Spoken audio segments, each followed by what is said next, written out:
मित्रों नमस्कार।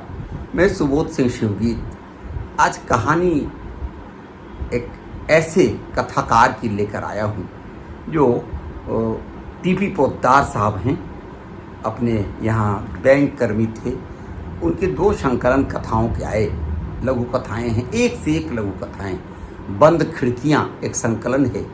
इस संकलन में जितनी लघु कथाएँ हैं वो अपने आप में छोटे छोटे विषयों को लेकर समग्रता में जो देश में, समाज में, परिवार में फैलती हुई विषमताएं हैं उनको गजब चमत्कृत करती हैं। इनकी रचनाओं के जो प्लॉट हैं, छोटे छोटे विषय मगर गंभीर करने वाले भाव।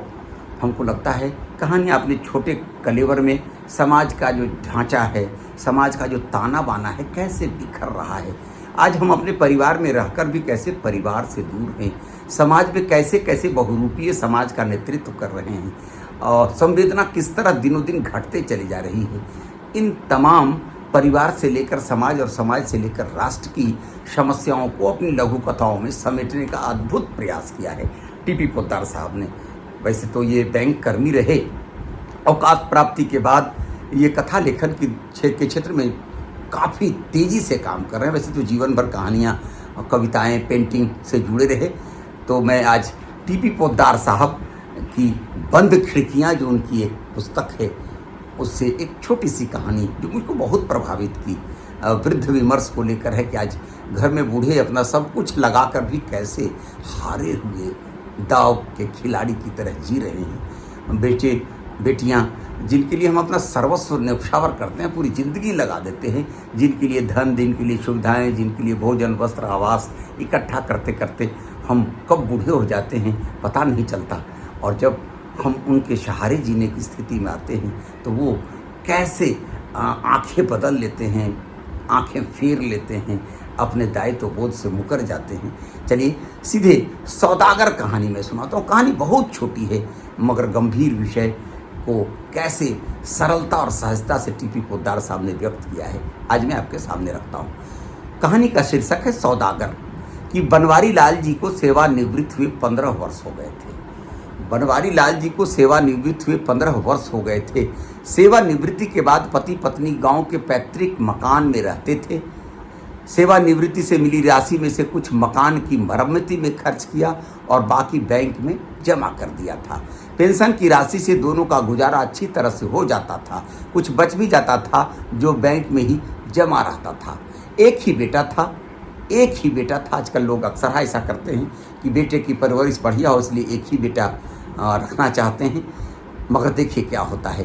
एक ही बेटा था समीर, जो शहर में नौकरी करता था। समीर अपने बीवी बच्चों के साथ अपने फ्लैट में रहता था। उस फ्लैट को खरीदते समय बेटे और बहू ने 5 लाख रुपए की मांग की थी।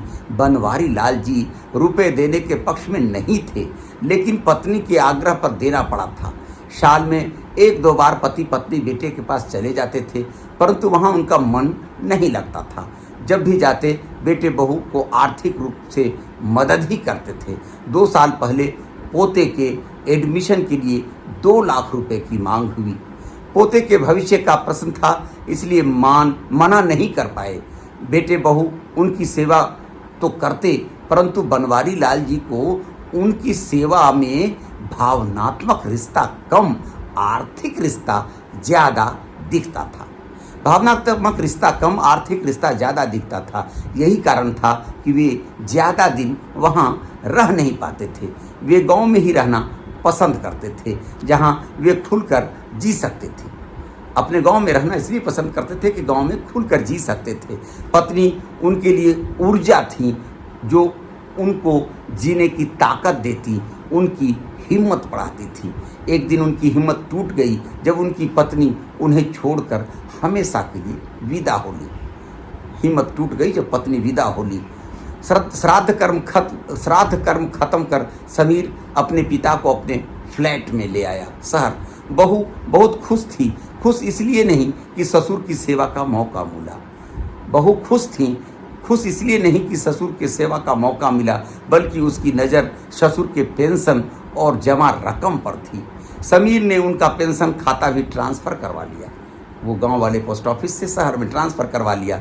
पत्नी की कमी और उस घुटन भरी जिंदगी से बनवारी लाल जी शारीरिक और मानसिक रूप से टूट चुके थे। वे अस्वस्थ रहने लगे थे।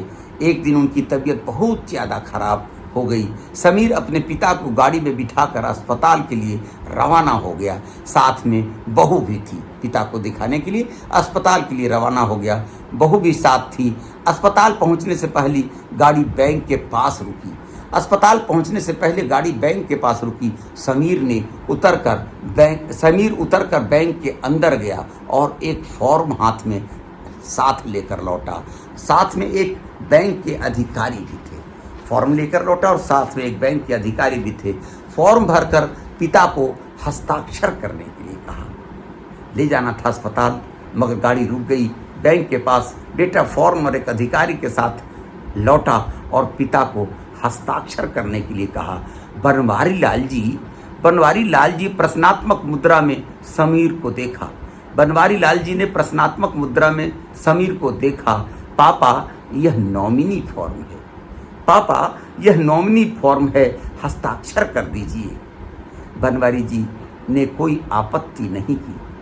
पापा से जब हस्ताक्षर करने के लिए कहा नॉमिनी पेपर में, तो बनवारी लाल जी ने कोई आपत्ति नहीं की। हस्ताक्षर कर समीर की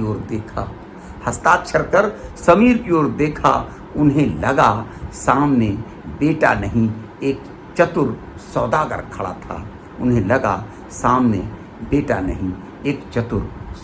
खड़ा था। आज ऐसे ही सौदागरों के लिए हम अपनी जवानी होम कर देते हैं, और जब हम बूढ़े होते हैं, जब हमें सहारे की ज़रूरत होती है, हमको लगता है कि हमारे बच्चे हमारे लिए बकुली बनेंगे, लाठी बनेंगे, सहारा बनेंगे, और तब उनकी निगाह होती है हमारे बैंक खाते पर, उसमें नॉमिनी बनने पर। और ऐसा ही बनवारी लाल को लगा कि ये बेसामने खड़ा उनका बेटा नहीं, एक चतुर सौदागर है। मित्रों, कहानी छोटी है, मगर आज के समाज में बहुत कुछ सीखने के लिए काफ़ी है। आज बाप तो सीखने की स्थिति में नहीं है। अगर हमारी संतानें अगर इस कहानी से कुछ सीख सकें, हमारे बच्चे जिनके लिए हम सारा अपना जीवन जवानी लगा देते हैं, पत्नी थी तब तक तो भरोसा था, मगर जब पत्नी नहीं रही, निहायत ज़रूरत थी सहारे की, तब बेटे की निगाह बैंक बैलेंस पर हो। ऐसी सौदागरी को चिन्हित करती ये कहानी आपको सौंप रहा हूँ। विश्वास है अगर कहानी अच्छी लगेगी तो पुनः अगले सप्ताह किसी कहानी के साथ आऊँगा। अगर मेरी ये कहानियाँ अच्छी लगती हों तो चैनल को सब्सक्राइब करें, शेयर करें और अपने मंतव्य से हमें अवगत कराएं। बहुत बहुत धन्यवाद। नमस्कार।